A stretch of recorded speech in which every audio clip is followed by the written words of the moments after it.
All the recordings will be played once only. The test is in 4 sections. Section 1. You will hear Kevin Brown asking for information about renting an apartment through an agency. First, you have some time to look at questions 1 to 5.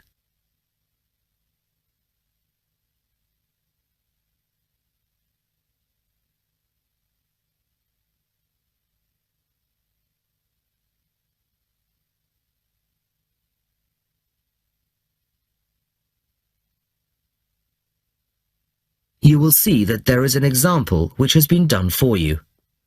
On this occasion only, the conversation relating to this will be played first. Good afternoon. How can I help you? Hello, my name's Kevin Brown. I saw your advertisement in today's local paper, apartments to let in all areas of the city. Yes, Mr. Brown. We currently have several properties available.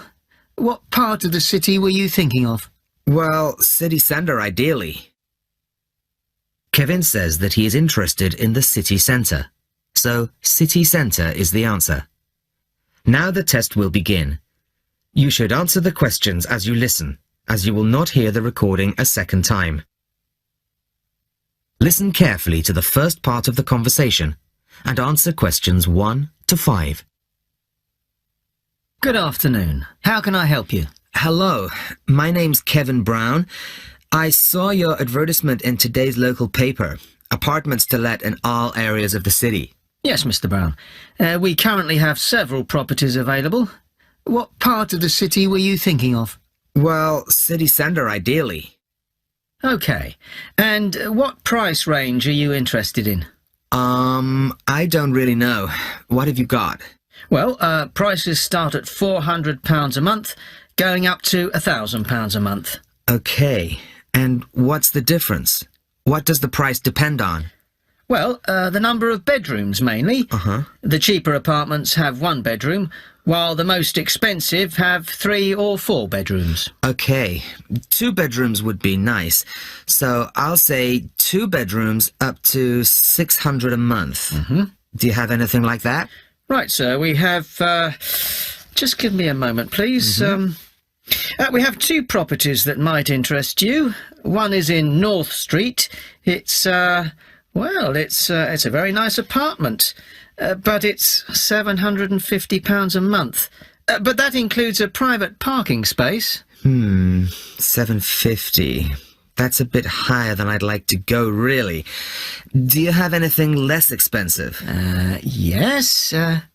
We have another one at £625 a month. £625? All right, that sounds interesting. Where is it? It's in Cornell Road, at number 12B. I don't know that. How do you spell it?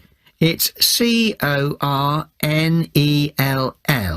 It's near the park. I've never heard of it, but I'm sure I'll be able to find it on a map. Before you hear the rest of the conversation, you have some time to look at questions 6 to 10.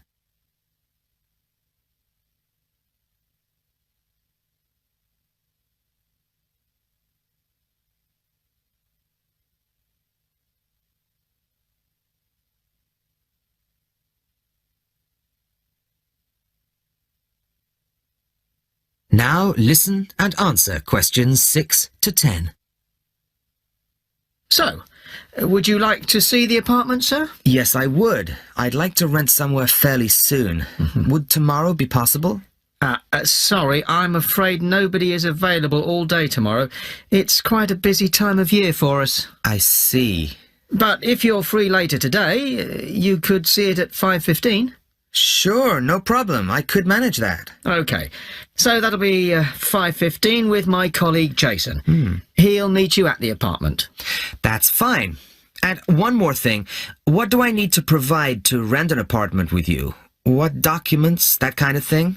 Yes, of course. Do you have a job? Yes, I work in a travel agency. Well, a reference letter from your employer, you know, saying you work for them, and a deposit, which is 1 month's rent plus a fee of £60. What's that for? It's an administration fee to cover the cost of preparing the contract. Okay. And one last thing. When would this apartment be available? It's empty now, so you could move in as soon as the contract was signed. That's great. Thanks very much indeed. Bye. Goodbye, Mr. Brown. That is the end of section 1. You now have half a minute to check your answers.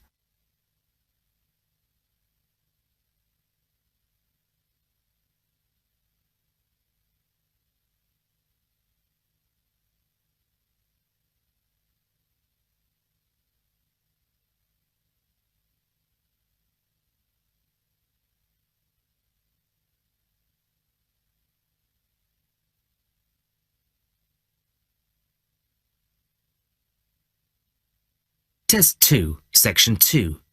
You will hear a member of the local council describing plans to redevelop part of the seafront of a coastal town. First, you have some time to look at questions 11 to 15.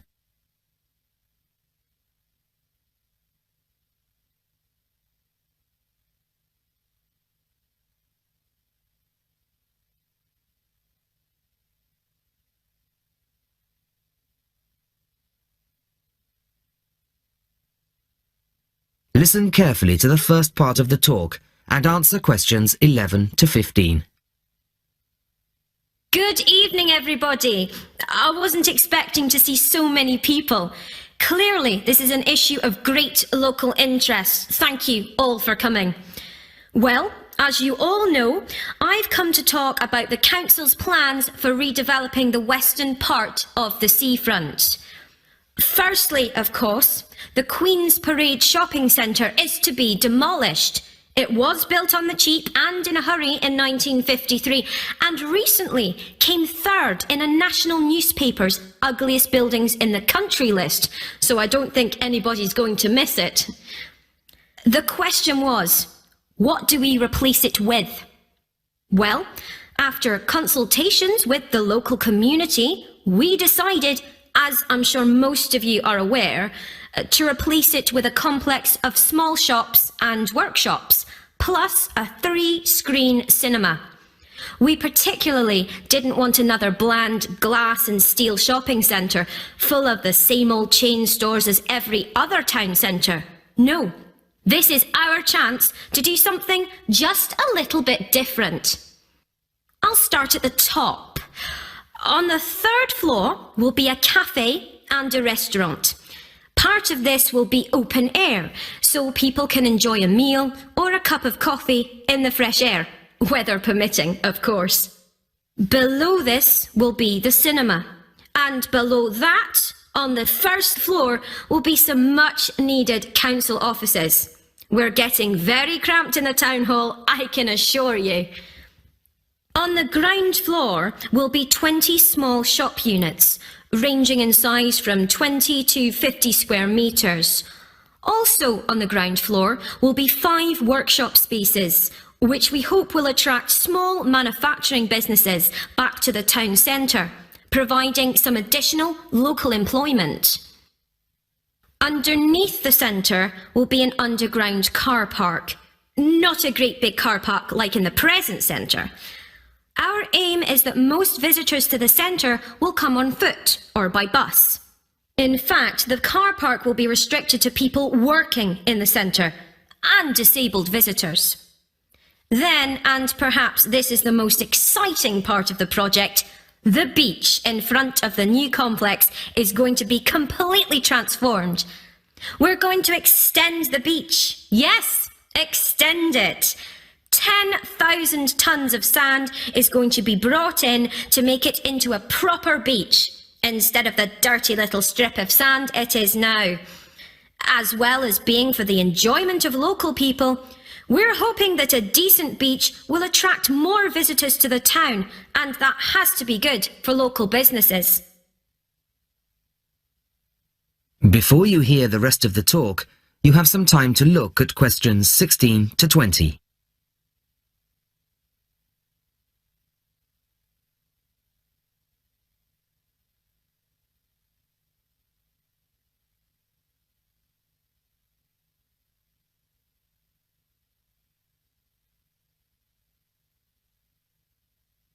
Now listen and answer questions 16 to 20. Now I must emphasise that these plans have not yet been finalised. That's what this meeting is about.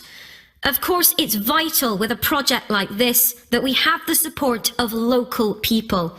After all, we work for you and it's your money that's paying for it. So, first of all, the plans for the new centre are going to go on display in the town hall. They'll be there from Monday the 5th of March until Friday the 6th of April. Plenty of time for anybody who's interested to get over there and have a look at them, I think. There'll be a suggestions box in the same room as the plans. Anybody who has anything to say is welcome to fill in a suggestions form. These forms will be looked at and taken seriously, you can be sure of that. Then on Tuesday, April the 10th, there'll be another public meeting much like this one, and in this same place. It'll start at 7 o'clock, and there'll be a chance for local residents to address the council. We'll also report back to you on the results gathered in the suggestions box. Anyway, I'd now like to hand you over to my colleague, my fellow councillor. That is the end of section 2. You now have half a minute to check your answers.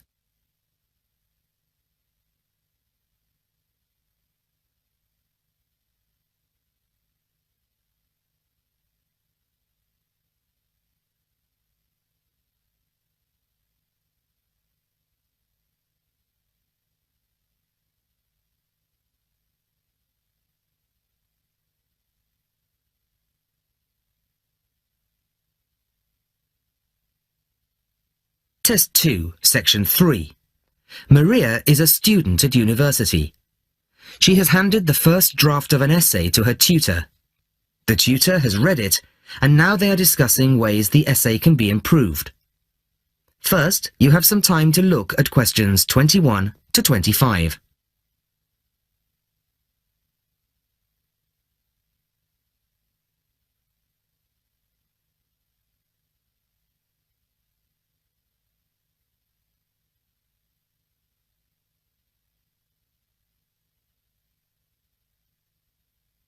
Listen carefully to the first part of the conversation and answer questions 21 to 25. Well, Maria, I have to say I was quite impressed by your essay. It's a big improvement on the last one. Really? I'm glad. I put a lot more work into this one. I really spent ages on it. And it shows. You've addressed most of the problems I pointed out last time. In particular, the style and language are much more appropriate for an academic essay. So that aspect is okay? Absolutely. If you carry on like this, you shouldn't have any significant problems in that department. That's a relief. I've been quite worried about that, although I've been reading a lot of other essays to try to get the right style. Well, I'd say you've been successful. There are just one or two minor things you could look at. Your punctuation's quite basic. It's really just full stops and commas. And parentheses. Brackets? Yes, brackets if you prefer. In academic writing, these are best used only occasionally, if at all. You use them rather too often. Okay, I see.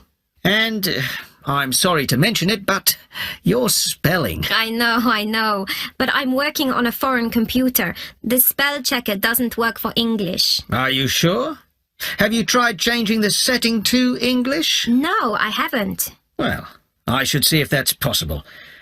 I haven't marked you down this time, but, well, some of my colleagues are a bit old-fashioned about spelling. I'd try to get that sorted out if I were you. Okay, I understand. I'll try to change the setting. Before you hear the rest of the conversation, you have some time to look at questions 26 to 30.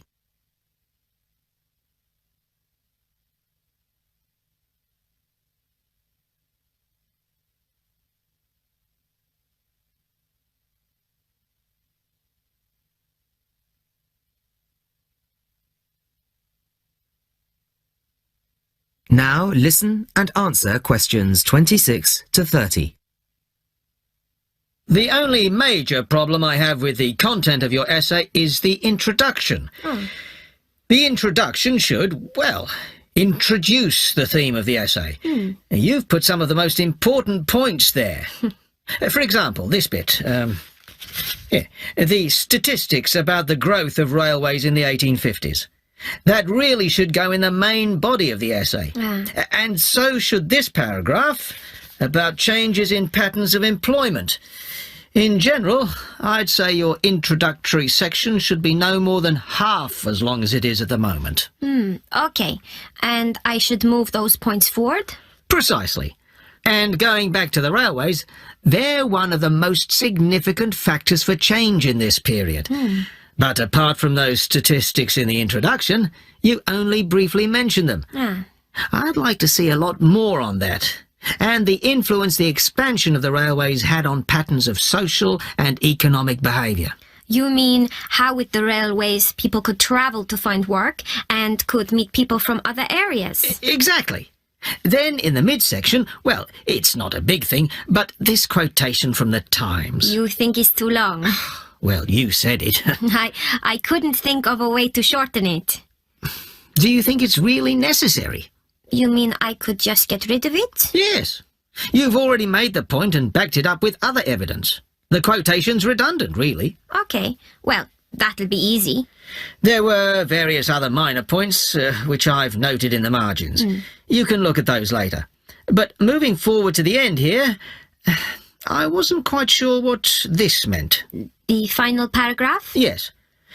Are you saying that, on the whole, the changes of the mid-19th century tended to improve the lives of ordinary people or not?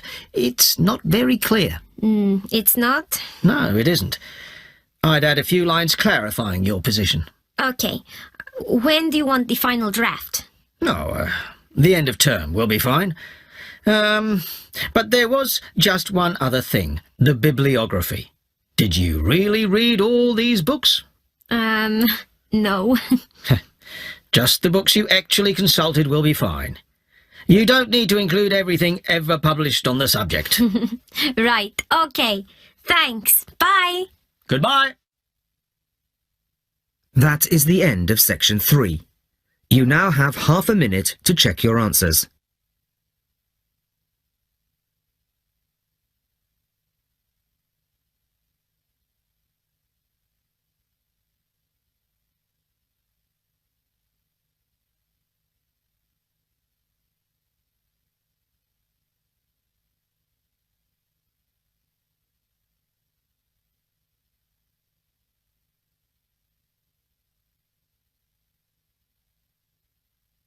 Test 2, Section 4. You will hear a talk about stray cats. First, you have some time to look at questions 31 to 40.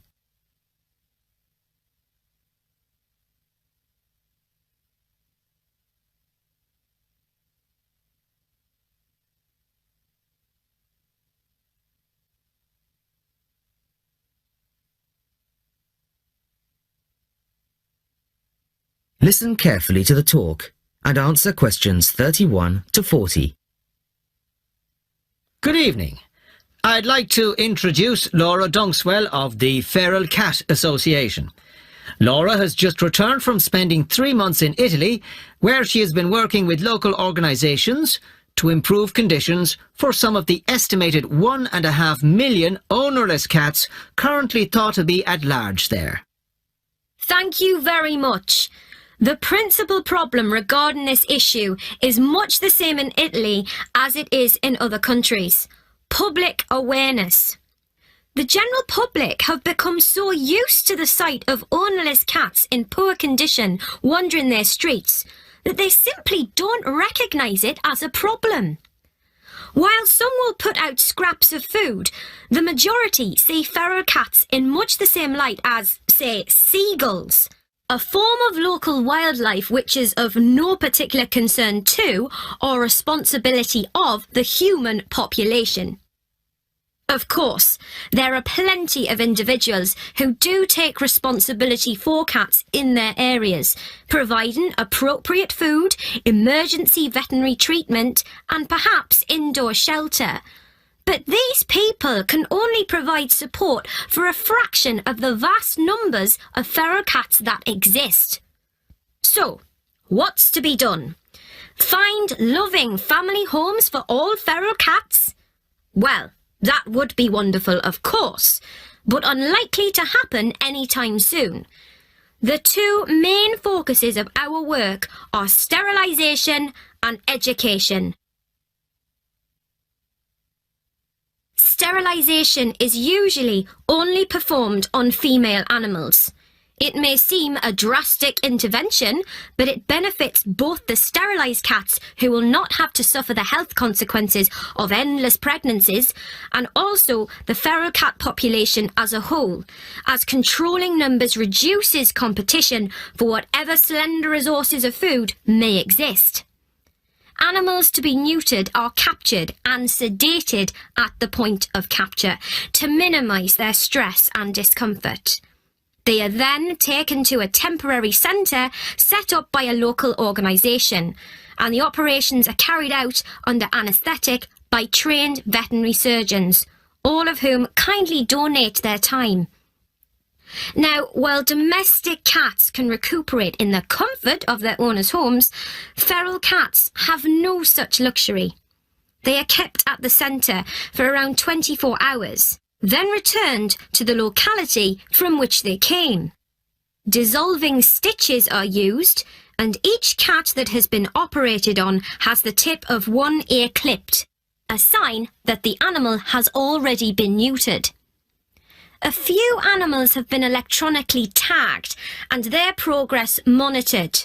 In general, it has been found that neutering does not diminish an animal's chances of survival. On the contrary, the evidence suggests that sterilised females have a significantly improved chance of remaining in adequate health. The other focus of our work is, as I said, education, publicising the issue and raising awareness. Our current poster campaign is a translation of the widely used slogan, "A kitten is not just for Christmas." At present, resources are rather limited, but, funds permitting, a campaign of radio advertisements is planned, perhaps in the run-up to next Christmas, reminding people that families may quickly become bored with the responsibility of owning a domestic animal. Last year, we used newspaper ads, featuring pictures of emaciated strays and highlighting the fact that abandoning an animal simply transfers your problem to somebody else. Which leads me on to the final point I'd like to make. Organisations such as ours are sometimes depicted as being mainly for sentimental animal lovers. Well, I make no apology for that, but our work has a wider importance than the welfare of cats.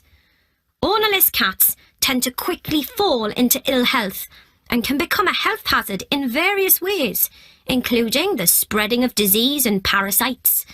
Children can be especially vulnerable to this, as they are more likely to handle an infected or infested animal. Thank you very much, Laura. That is the end of section 4. You now have half a minute to check your answers.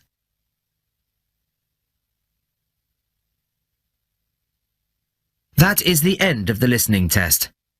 In the Ielts exam, you would now have 10 minutes to transfer your answers to the answer sheet.